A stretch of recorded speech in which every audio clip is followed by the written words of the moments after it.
guess I'm doing that. Trying to find a memory in a dark room. Dirty man, you're looking like a Buddha, I know you well. Genesis, the history of a rock band. Trespass, 1970. Genesis's second album, Trespass, marked a turning point in their musical journey. Released in October 1970 on the Charisma label and on ABC Records in the US, the album showcased a band finding its identity, blending folk, rock, and soul in ways that set them apart from their contemporaries. Recorded at Trident Studios in London under the guidance of producer John Anthony, Trespass was a bold step forward for Genesis, a band on the brink of discovering their iconic sound. The road to Trespass. The recording of Trespass took place in June and July of 1970. In the previous winter, the band members had secluded themselves in a cottage, away from the distractions of London, to hone their sound and explore their musical possibilities. Mike Rutherford recalled, "To have those 6 months in the cottage away from London, away from other bands, away from other live shows gave us that time to play together and learn and discover what we were going to become. It's like a blank canvas." Whereas their debut album, From Genesis to Revelation, was heavily influenced by Tony Banks's and Peter Gabriel's songwriting, Trespass leaned more on the musical ideas of Anthony Phillips and Mike Rutherford. This shift was instrumental in developing the band's signature style that would evolve over the next few years. One of the significant influences on Trespass was King Crimson's debut album, In the Court of the Crimson King. Genesis admired its dramatic elements and were keen to incorporate some of that grandeur into their own work. They avoided the fast and jazzy parts, as Banks mentioned. Even if that sounds curious, some of the early Genesis music was definitely intended not to swing. When I later talked to guys from American jazz rock groups, they wondered how we did that. They had been taught everything has to swing. The band also incorporated folk elements into their sound, influenced by Anthony Phillips and Mike Rutherford's guitar work. This mixture of folk with rock created a uniquely English feel that would later become a hallmark of Genesis's music. Tony Banks noted that he did not know if the very pastoral English thing came from within themselves. "It is not a conscious thing, it is just what appealed to us and what we did. It just happened to come out in this very English kind of way with the folky influences." Peter Gabriel's love for soul music also played a significant role in shaping Trespass. "We like to take influences from elsewhere as well," Tony added. "Peter and I were particularly keen on American soul music like Otis Redding.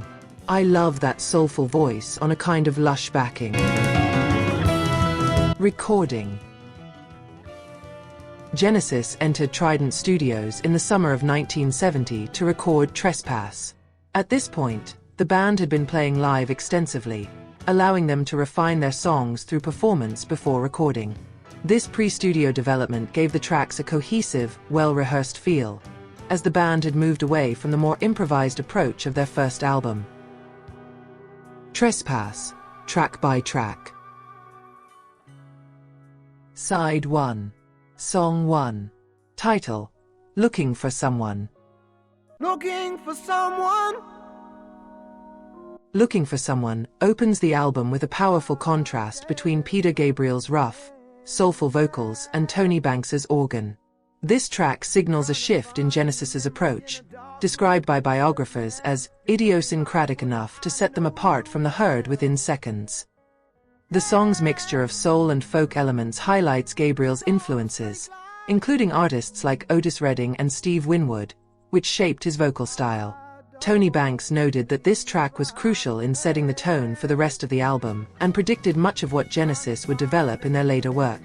The song's structure was collaborative, with Gabriel's initial ideas expanded upon by the band, showcasing their evolving dynamic as a group. Tony Banks viewed this track as a sign of things to come for Genesis, saying that Looking for Someone predicted a lot of what happened in the later albums, as it was also a group-written piece. Side 1. Song 2. Title, White Mountain.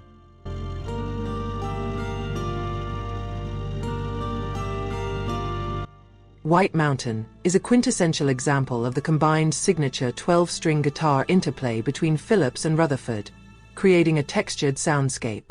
The folk sound of it, I think, was definitely from Ant and Mike and this 12-string combination, Peter Gabriel said.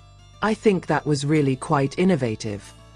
Its storytelling approach, evoking a sense of mythical grandeur, was a step toward the progressive rock narratives Genesis would later become known for. Side 1. Song 3. Title: Visions of Angels.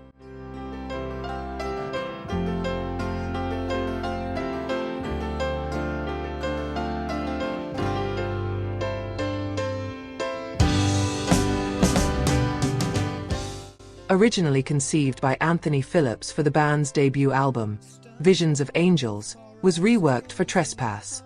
This track stands out as the most straightforward and melodic on the album, with its roots in the late 1960s pop style.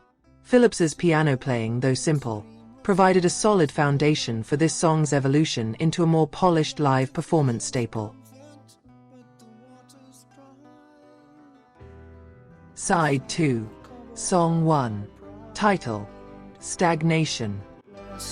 Are they who smile from bodies free?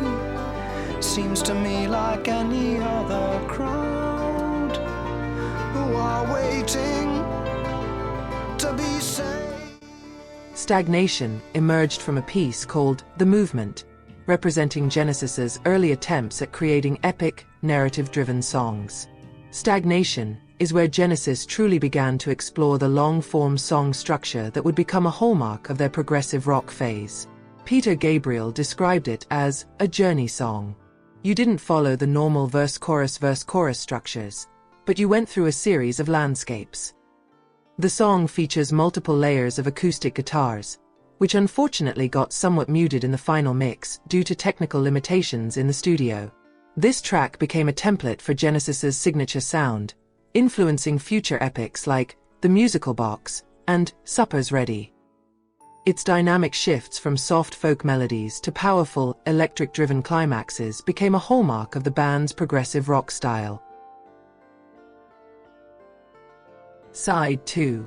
Song 2. Does the tree lie broken? And if we draw some water? Title: Dusk. Dusk continues the folky theme of the album, with Phillips and Rutherford's acoustic guitars playing a prominent role. Tony Banks's organ adds a subtle, yet essential layer to the track that turns the song into a quintessential Genesis piece. This song showcases the band's ability to blend delicate instrumentation with evocative, lyrical storytelling. Side 2. Song 3. Title: The Knife.